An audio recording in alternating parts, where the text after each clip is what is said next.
यहाँलाई थाहा छ। कार्यक्षमता मूल्याङ्कन बढुवाका आधारमा चाहिँ नोकरीको ज्येष्ठता बापतको अङ्क कसरी प्रदान गरिन्छ? अवश्य पनि नोकरीको ज्येष्ठता बापत यहाँहरू स्थायी शिक्षाको हकमा 2.5 अङ्कका दरले जति वर्ष सेवा अवधि पुग्यो त्यसलाई 2.5 अङ्कका दरले गुणन गरिन्छ भने अस्थायी सेवा अवधिका लागि चाहिँ 1.25 अङ्कका दरले चाहिँ बढीमा 35 अङ्क प्रदान गरिन्छ। धन्यवाद।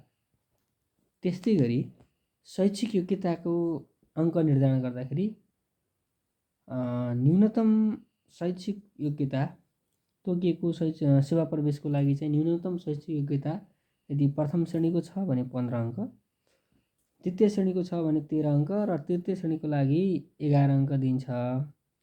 त्यस्तै गरी न्यूनतम शैक्षिक योग्यताभन्दा माथिल्लो शैक्षिक योग्यता है उपाधि हासिल गरेको भए प्रथम श्रेणीका लागि 5 अङ्क, द्वितीय श्रेणीका लागि 4 अङ्क र तृतीय श्रेणीका लागि 3 अङ्क दिनेछ। त्यहाँ यदि श्रेणी नखुलेको भन्नेमा छ भने द्वितीय श्रेणीको अङ्क प्रदान गरिनेछ भनिएको छ।